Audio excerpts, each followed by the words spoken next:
Hello students, हम lesson number 6 पार नज़र के पढ़ रहे थे। हमने आधा लेसन पढ़ लिया था, जिसमें हमने पढ़ा था कि एक मंगल ग्रह की कॉलोनी है जो ज़मीन के नीचे बसी हुई थी, जिसमें छोटू भी रहता था। छोटू के पापा को सुरंग के रास्ते से ऊपर जाने की इजाज़त थी और एक दिन छोटू भी अपने पापा का पास लेकर के संडे वाले दिन पापा की छुट्टी होती है तो चुपके से वहाँ उस सुरंग में चला जाता है। लेकिन वहाँ के जो सिक्योरिटी गार्ड होते हैं वो उसको पकड़कर वापस घर पहुँचा देते हैं।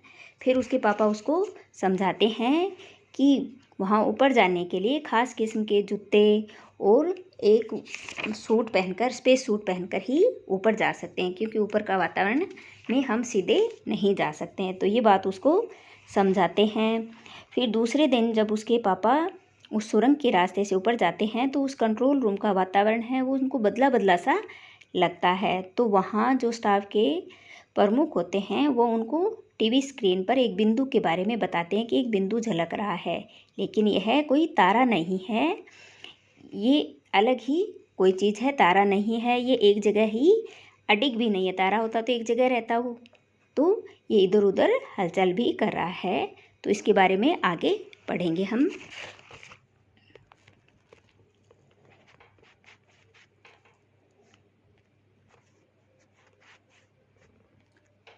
अंतरिक्ष यान तो नहीं है, छोटू के पापा ने अपना संदेह प्रकट किया कि यह कोई अंतरिक्ष, जो स्क्रीन पर छोटा सा बिंदु दिख रहा था उसके बारे में बता रहा है कि ये कोई अंतरिक्ष यान तो नहीं है, ये तो नहीं हो सकता।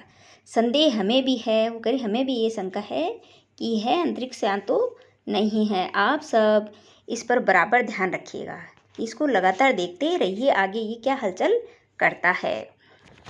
छोटू के पापा सोच में डूब गए, यानी चिंता में डूब गए। क्या सचमुच ये अंतरिक्ष यान होगा? क्या ये अंतरिक्ष यान हो सकता है? फिर अगर अंतरिक्ष यान है तो ये कहाँ से आ रहा होगा?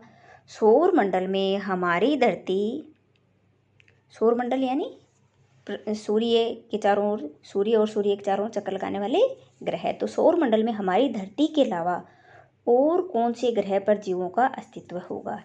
यानी उसके पापा सोच रहे हैं कि सौर मंडल में हमारी धरती है, उसके अलावा और कौन से ग्रह पर जीवों का अस्तित्व हो सकता है जो इस तरह का अंतरिक्ष यान भेज सकें? कैसे हो सकता है? और अगर होगा भी तो क्या इतनी प्रगति कर चुका होगा कि अंतरिक्ष यान छोड़ सके? कि ऐसा नहीं है कि दूसरे ग्रह पर जीवों का अस्तित्व, यानी जहाँ मनुष्य जीवन या कोई भी जीव हो वहाँ जीवित रह सकें या उनका अस्तित्व हो।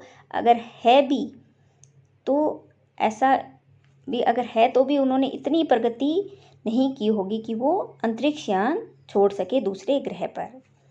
वैसे तो हमारे पूर्वजों ने भी अंतरिक्ष यानों उपग्रहों का प्रयोग किया। हमारे पूर्वज यानी हमसे पहले जो लोग हुए हैं उन्होंने भी अंतरिक्ष यानों उपग्रहों का प्रयोग किया था, मगर अब हमारे लिए ये असंभव है।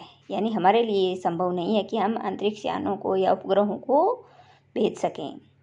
उसके लिए आवश्यक मात्रा में ऊर्जा तो हो। काश इस नए मेहमान को नज़दीक से देखा जा सके। नए मेहमान यानी जो स्क्रीन पर छोटा सा बिंदु दिख रहा था जिसके बारे में वो सोच रहे हैं कि अंतरिक्ष यान हो सकता है, उसको नया मेहमान बताया है कि काश इस नए मेहमान को नज़दीक से देखा जा सकता।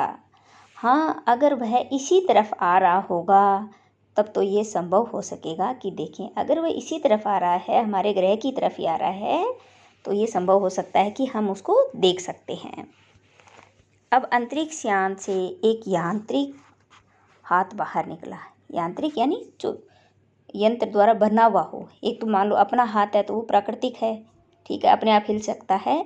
यांत्रिक जो बनाया हुआ हो और किसी दूसरे के थ्रू चलता हो, तो एक यांत्रिक हाथ बाहर निकला। हर पल उसकी लंबाई बढ़ती ही जा रही थी, यानी वो लंबा बढ़ता ही जा रहा था। हो सकता है वो वहाँ की मिट्टी को हाथ में लेना चाहता हो, तो वो हाथ बढ़ता ही जा रहा था। छोटू के पापा ने अवलोकन जारी रखा, यानी वो उसको लगातार ध्यान से देख रहे थे। कॉलोनी की प्रबंध समिति की सभा बुलाई गई, यानी प्रबंध समिति के जो सदस्य थे उन सभी को बुलाया गया। अध्यक्ष भाषण दे रहे थे। अध्यक्ष बता रहे थे कि हाल ही में मिली जानकारी से पता चलता है कि अभी जो जानकारी मिलती है उसे पता चल रहा है कि 2 अंतरिक्ष यान हमारे मंगल ग्रह की तरफ बढ़ते चले आ रहे हैं। कि अभी जो जानकारी मिली है उसे पता चला है कि 2 अंतरिक्ष यान हैं वो हमारे मंगल ग्रह की तरफ ही बढ़ते हुए आ रहे हैं। इनमें से एक अंतरिक्ष यान हमारे गिर्द चक्कर काट रहा है। यानी उन्होंने क्या बताया कि 2 यान भेजे गए हैं जो मंगल ग्रह की तरफ आ रहे हैं और एक यान है वो हमारे गिर्द यानी हमारे चारों ओर चक्कर काट रहा है। कंप्यूटर के अनुसार ये अंतरिक्ष यान नज़दीक के ही किसी ग्रह से छोड़े गए हैं। ये किसी नज़दीक के किसी ग्रह ने छोड़े हैं। ये अंतरिक्ष यान किसी नज़दीक के ही ग्रह से छोड़े गए हैं। ऐसी हालत में हमें क्या करना चाहिए कि जब ऐसे यान हमारी तरफ आ रहे हैं, हमारे ग्रह की तरफ आ रहे हैं, तो ऐसी स्थिति में हमें क्या करना चाहिए। जो सभा बुलाई गई थी वो सदस्य इस पर बातचीत कर रहे हैं। इसकी कोई सुनिश्चित योजना बनानी ज़रूरी है कि हमें आगे क्या करना चाहिए। इसकी योजना बनानी भी ज़रूरी है। नंबर 1 आपका क्या ख्याल है। यानी जो वो समिति है, प्रबंध समिति, उसमें जो सदस्य हैं उनमें से एक को पूछा कि आपकी क्या ख्याल है, आपकी क्या राय है कि हमें क्या करना चाहिए। आगे है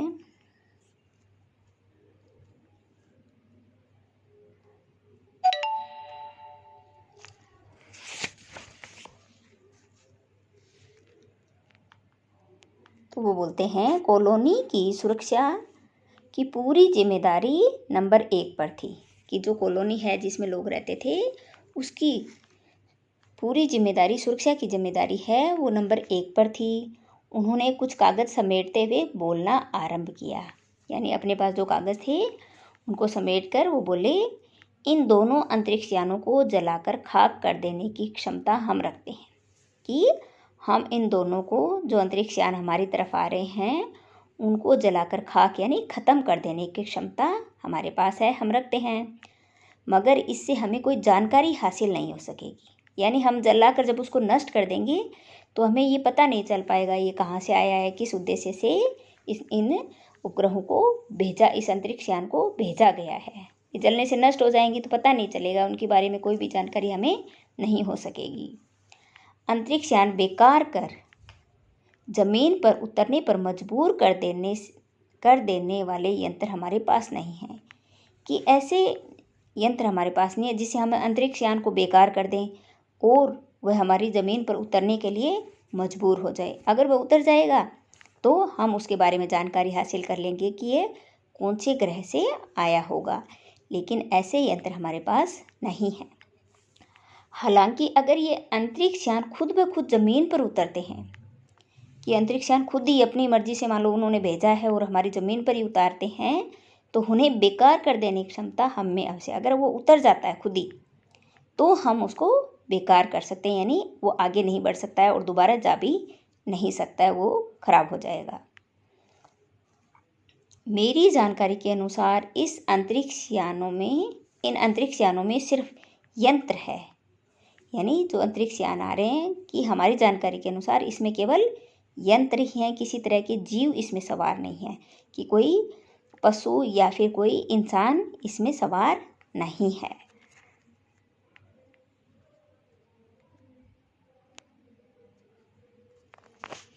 नंबर 1 की बात सही लगती है। नंबर 2 एक वैज्ञानिक थे। यानी जो 2 नंबर पर व्यक्ति है वो एक वैज्ञानिक थे। वे बोले, हालांकि यंत्रों को बेकार कर देने में भी खतरा है। यानी ऊपर वाले जब नंबर 1 ने कही तो उसके जवाब में दूसरा वैज्ञानिक कह रहा है कि यंत्रों को बेकार कर देने में भी खतरा है। उसने कहा भी बेकार कर देंगे तो वापस नहीं जा पाएगा और हम उसके बारे में पता कर लेंगे। लेकिन जो 2 नंबर वैज्ञानिक हैं वो कह रहे हैं कि अगर इनको बेकार कर दिया तो भी खतरा है। इनके बेकार होते ही दूसरे ग्रह के लोग हमारे बारे में जान जाएंगे। कि बेकार कर देंगे तो उनको पता चल जाएगा कि हमारे जो हमने अंतरिक्ष यान भेजा था वहाँ कोई लोग है, तभी तो वो खराब हुआ है, तो वहाँ कोई ना कोई रहता है, यानी वहाँ पर जीवन संभव है। तो वो कह रहे हैं कि ऐसा होने से हमारे बारे में लोग जान जाएंगे। इसलिए मेरी राय में हमें सिर्फ अवलोकन करते रहना चाहिए, कि हमें उसको केवल देखते रहना चाहिए कि वो क्या क्रिया प्रतिक्रिया करता है। जहाँ तक हो सके हमें अपने अस्तित्व को छिपाए ही रखना चाहिए, कि हम रह रहे हैं इसको हमें छिपाए रखना चाहिए, कि मंगल ग्रह पर भी जीवन संभव है, इस बात को हमें नहीं उजागर करना चाहिए। हमारा अस्तित्व है वो छिपाए ही रखना चाहिए, क्योंकि हो सकता है जिन लोगों ने अंतरिक्ष यान भेजे हैं वे कल को इनसे भी बड़े सक्षम अंतरिक्ष यान भेजें, कि अगर उन्हें पता चल जाएगा वहाँ जीवन संभव है, तो आज जिन लोगों ने अंतरिक्ष यान भेजे हैं वो कल को यानी आने वाले दिनों में इनसे भी बड़े सक्षम अंतरिक्ष यान भेज सकते हैं, कि और भी बड़े अंतरिक्ष यान वो यहाँ जानकारी प्राप्त करने के लिए भेज सकते हैं। अभी यहाँ का प्रबंध कुछ इस तरह रखना चाहिए जिससे इन यंत्रों को यह गलतफहमी हो कि इस ज़मीन पर कोई भी चीज़ इतनी महत्वपूर्ण नहीं है। तो जो 2 नंबर का वैज्ञानिक था वो कह रहा है कि हमें यहाँ जो कहाँ गया, इसमें इन यंत्रों को यह गलतफहमी हो कि यहाँ कोई चीज़ ऐसी नहीं है जो महत्वपूर्ण हो, कि जिससे वे लाभ उठा सकें, उन्हें कोई फ़ायदा हो सके।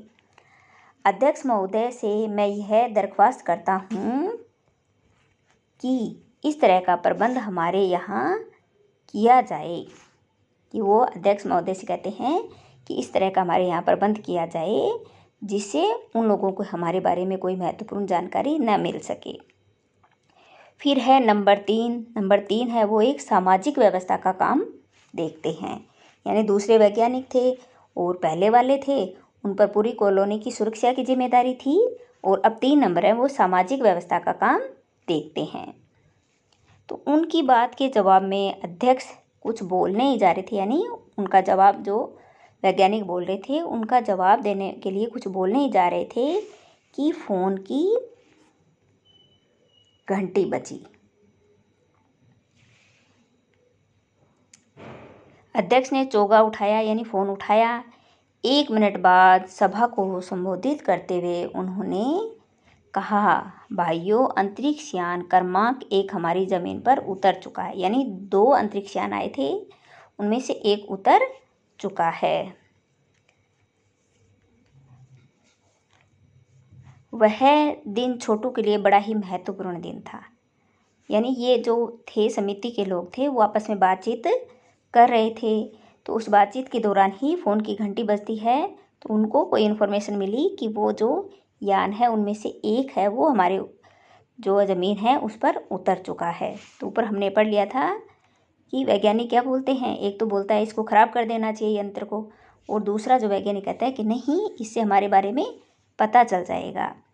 और फिर 3 नंबर पे कौन थे, इस तरह प्रबंध हमारे यहाँ किया जाए। नंबर 3 सामाजिक व्यवस्था का काम देखते थे। तो ये यहाँ तक हमारा हो गया। आगे है फ़ोन की घंटी बजी और अध्यक्ष महोदय ने चौका उठाया। 1 मिनट बाद सभा को संबोधित करते हुए उन्होंने कहा कि भाइयों, जो अंतरिक्ष यान क्रमांक 1 यानी क्रमांक 1 मतलब संख्या 1, 2 आए थे ना, उनमें से हमारी ज़मीन पर उतर चुका है। तो वह दिन छोटू के लिए बड़ा ही महत्वपूर्ण दिन था। पापा उसे कंट्रोल रूम में ले गए थे, जहाँ और लोग नहीं जा सकते थे, छोटू के पापा ही जा सकते थे, तो वहाँ वो छोटू को भी ले गए थे। यहाँ से अंतरिक्ष यान क्रमांक 1 साफ नज़र आ रहा था। जो अंतरिक्ष यान 1 था वो एकदम साफ दिख रहा था। कैसा अजीब लग रहा था यहाँ, इसके अंदर क्या होगा पापा? तो छोटू अपने पापा से पूछ रहा है कि पापा इसके अंदर क्या होगा? छोटू ने पूछा। अभी नहीं बताया जा सकता, दूर से ही निरीक्षण जारी है, कि अभी हम इसके बारे में कुछ नहीं बता सकते, अभी हम केवल उसको दूर से ही देख रहे हैं। उस पर बराबर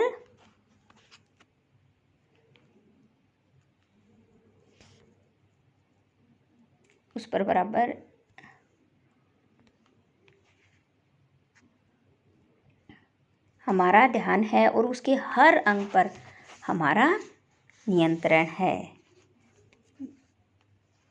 यानी उसको लगातार वो देखते जा रहे हैं।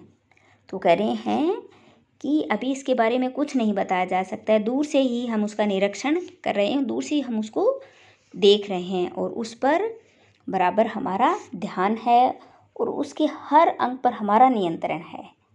यानी जो अंग है उस पर भी हमारा नियंत्रण है, वो भी अपनी मर्जी से यहाँ से कुछ मिट्टी वगैरह या कोई हलचल नहीं कर सकता है। वक्त आने पर ही हम अगला कदम उठाएंगे, कि पहले हम देखते हैं वो क्या हलचल करता है और समय आने पर हम आगे क्या करते हैं उसके बारे में सोचेंगे या अगला कदम उठाएंगे।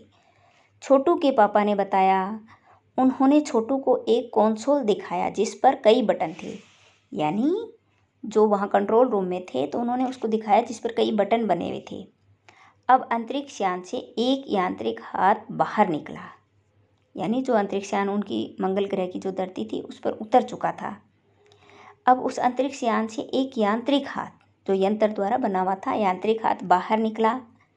हर पल उसकी लंबाई बढ़ती ही जा रही थी। वह शायद जमीन तक पहुंचकर मिट्टी उकेर लेना चाहता था। मिट्टी उकेर यानी मिट्टी को हाथ में ले लेना चाहता था। सब लोग स्क्रीन पर दिखाई दे रही अंतरिक्ष यान की इस हरकत को ध्यान से देख रहे थे।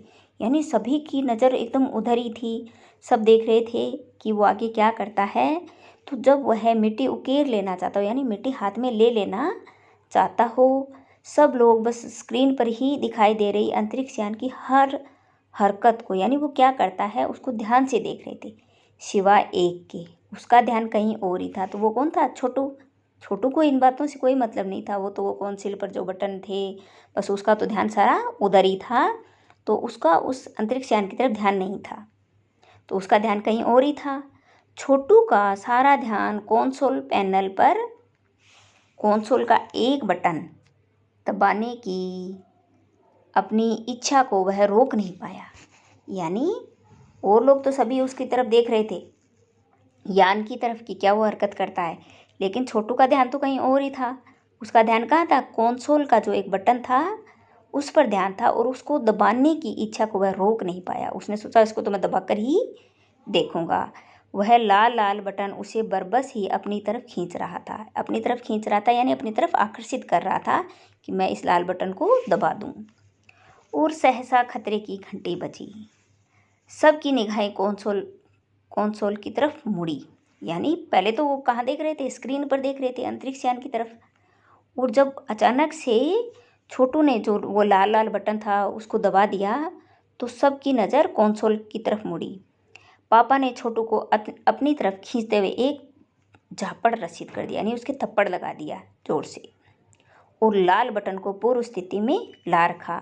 वापस जो बटन उसने दबा दिया था वापस उसको जैसे पहले था वैसे ही उन्होंने कर दिया और छोटू को एक थप्पड़ लगा दिया।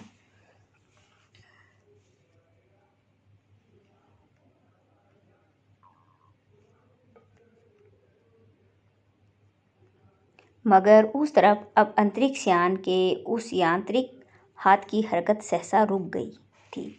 लेकिन अब जो अंतरिक्ष यान में से जो यांत्रिक हाथ बाहर निकला था, जो मिट्टी उकेर लेना चाहता था, मिट्टी को हाथ में लेना चाहता था, अब जो उसकी हरकत थी वो एकदम से रुक गई थी। यंत्र बेकार हो गया था। यानी जो उसने बटन दबा दिया था उससे वह यंत्र बेकार हो गया था। यानी अब वो आगे कोई हरकत अपनी मर्जी से कोई भी काम नहीं, अपने आप कोई काम नहीं कर सकता था। उधर पृथ्वी पर national aeronautics and space administration यानी नासा द्वारा प्रस्तुत वक्तव्य ने सबका ध्यान अपनी तरफ आकर्षित कर लिया। मंगल की धरती पर उतरा हुआ अंतरिक्ष यान, यानी नासा के द्वारा एक वक्तव्य प्रस्तुत हुआ जिसने सबका ध्यान अपनी तरफ आकर्षित कर लिया, यानी अपनी तरफ खींचा। कि मंगल की धरती पर उतरा हुआ, यानी जो नासा से, हमारी पृथ्वी से नासा से जो यान मंगल की धरती पर भेजा गया था, मंगल की धरती पर उतरा हुआ अंतरिक्ष यान वाइकिंग, यानी उसका नाम क्या था? वाइकिंग, अपना निर्धारित कार्य कर रहा है। हालांकि किसी अज्ञात कारणवश अंतरिक्ष यान का यांत्रिक हाथ बेकार हो गया है। यानी वो नीचे से भी तो हलचल देख रहे थे कि कहाँ तक पहुँच गया है, कहाँ उतरा है, क्या हलचल कर रहा है, तो वो कह रहे हैं किसी अज्ञात कारण से वह अंतरिक्ष यान का यांत्रिक हाथ है वह बेकार हो गया है।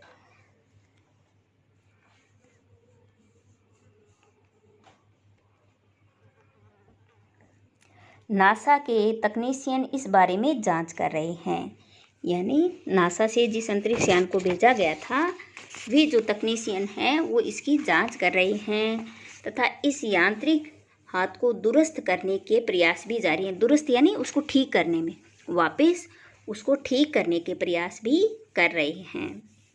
इसके कुछ ही दिनों बाद पृथ्वी के सभी अखबारों ने छापा, यानी कुछ दिनों के बाद में जब ये घटना हो गई तो जो पृथ्वी के सभी प्रमुख अखबार थे उन्होंने छापा। नासा के तकनीशियनों को रिमोट कंट्रोल के सहारे वाइकिंग को जो अंतरिक्ष यान मंगल ग्रह पर भेजा था उसका नाम था वाइकिंग को दुरुस्त करने में सफलता मिली। दुरुस्त यानी वापस उसको ठीक करने में सफलता मिली, यानी उन्होंने वापस उसको ठीक कर दिया। यांत्रिक हाथ ने अब मंगल की मिट्टी के विभिन्न नमूने इकट्ठे करने का काम आरंभ कर दिया है। यानी जब यांत्रिक हाथ ठीक हो गया तो वह मंगल ग्रह की मिट्टी को अलग अलग मतलब उसको उठा रहा है, उसके नमूने इकट्ठे करने का काम उसने है वो शुरू कर दिया है। यानी वहाँ की मिट्टी है वो अपने साथ वो लाएगा। पृथ्वी के वैज्ञानिक मंगल की इस मिट्टी का, यानी पृथ्वी के जो वैज्ञानिक थे वो मंगल की इस मिट्टी का अध्ययन करने के लिए बड़े उत्सुक थे कि जब वह मिट्टी नीचे आ जाएगी तब हम उसका अध्ययन करेंगे, वहाँ कैसी मिट्टी है, क्या वहाँ पर फसल वगैरह उग सकती है, जीवन संभव है या नहीं। तो इस मिट्टी का अध्ययन करने के लिए बड़े ही उत्सुक थे, यानी उसको अध्ययन करने के लिए बहुत ही वो तैयार थे कि हम जल्दी से मिट्टी आ जाए और उसका अध्ययन करें। उन्हें उम्मीद थी कि इस मिट्टी के अध्ययन से इस बात का पता लगाया जा सकेगा कि क्या मंगल ग्रह पर भी पृथ्वी की ही तरह जीव सृष्टि का अस्तित्व है। तो उस मिट्टी का अध्ययन करने के बाद में ये पता लग सकेगा कि क्या हम भी मंगल ग्रह पर पृथ्वी की तरह ही जीव सृष्टि यानी जो जीव हैं, प्राणी है, वनस्पति है, उनका अस्तित्व है कि वहाँ लोग रह सकते हैं क्या। ये प्रश्न आज भी एक रहस्य है, यानी आज भी इस बारे में रहस्य ही बना हुआ है कि क्या वहाँ पर जीवन संभव है या नहीं। तो आज हमारा ये लेसन है वो कंप्लीट हो गया है। अगली वीडियो में हम इसके क्वेश्चन आंसर करेंगे। धन्यवाद।